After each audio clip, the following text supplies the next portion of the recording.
Let me tell you something. If you'd asked me 2 years ago whether I'd ever see 3 police cruisers storming into my driveway, lights blaring and guns drawn, all because my own son was carrying a duffel bag across my front lawn, I would have said you were out of your mind. But that's exactly how one crisp spring morning kicked off at Oak Ridge Estates, the so-called peaceful neighborhood I've called home for 25 years. And right at the center of this circus, wouldn't you know, it was Patricia Whitmore, our self-anointed HOA queen, screaming about armed men and waving her 3-inch thick rule book like it was the Holy Grail. Now picture this. My son Michael, a major in the United States Army home, after 4 years leading troops in Afghanistan, just wants to crash in my old guest house. Not a party, not a rental, just a tired man trying to get some rest and think about his future. But no, in Patricia's world, every shadow is a threat and every bylaw is gospel. She comes striding up my walk in her gold-embroidered polo sunglasses perched on her helmet of hair, already reciting code numbers and board amendments before I even get off the ladder. "Marcus, what exactly are you doing?" she chirps with that smile that's about as warm as a January morning in Chicago. I tell her as plain as I can. "Fixing up the guest house for my son. He's just back from deployment. I expect, I don't know, maybe a welcome home or a nod of respect." Instead, she starts quoting brand new HOA regulations claims.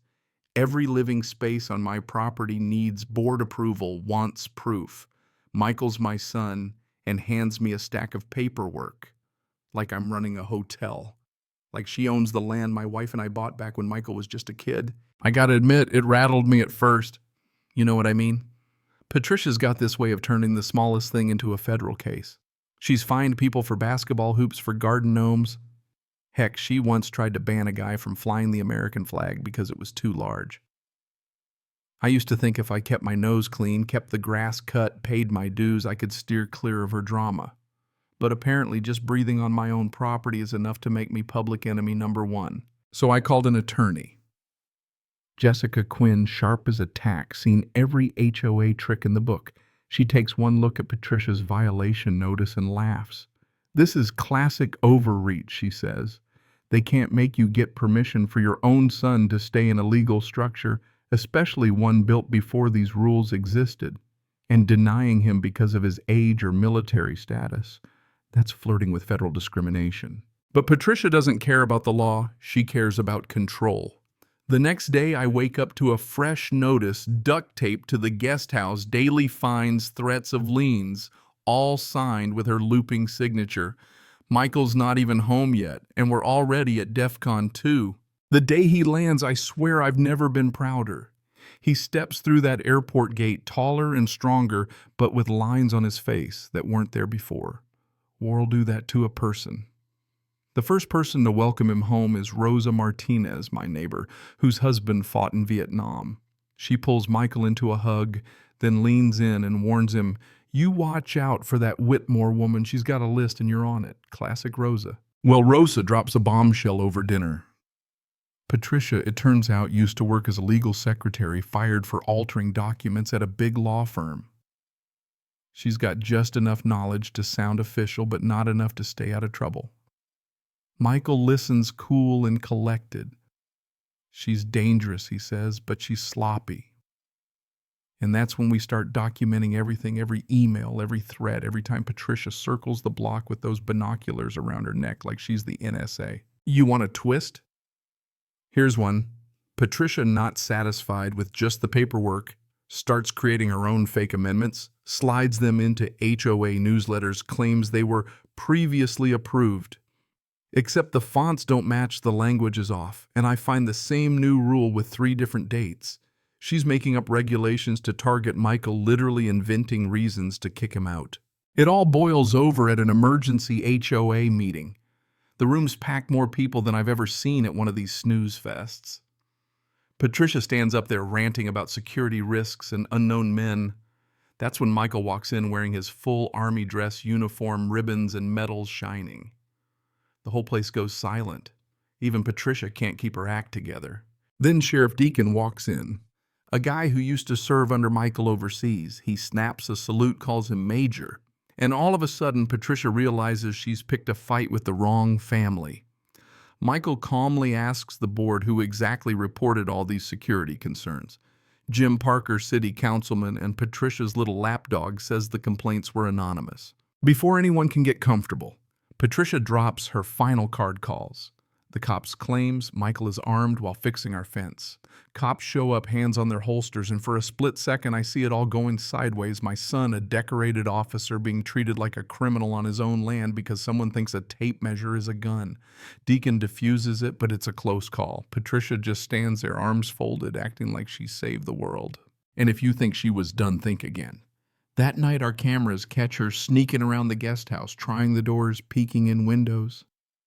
Trespass in plain as day.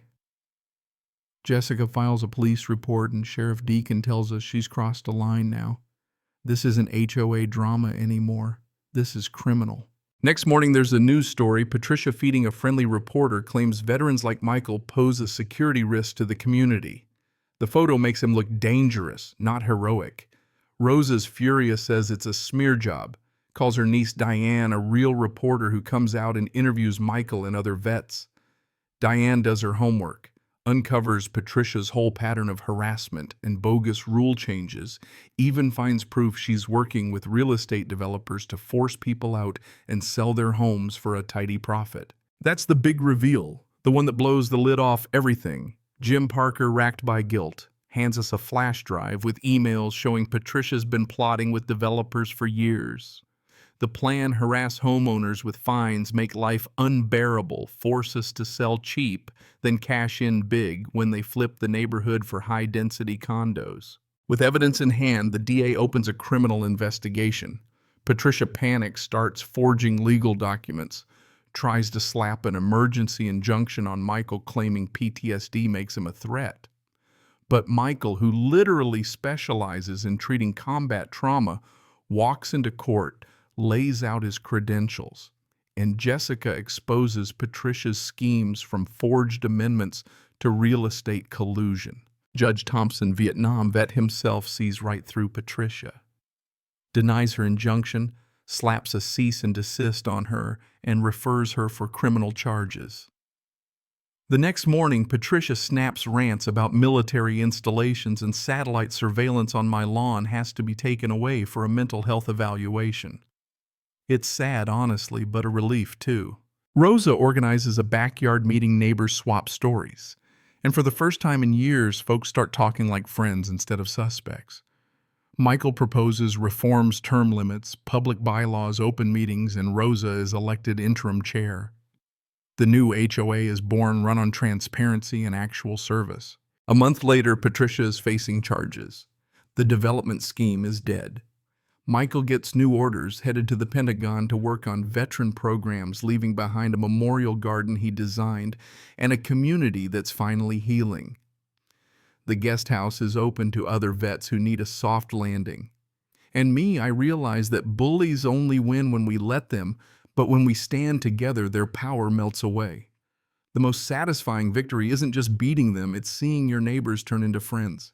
So if you've ever tangled with an HOA Karen or seen someone abuse their power, take heart. Standing up isn't easy, but it changes everything. Let me know in the comments if you've been through something like this. Was justice served, or did things take a different turn? Share your thoughts below, because sometimes the line between right and wrong is clearer than any rule book.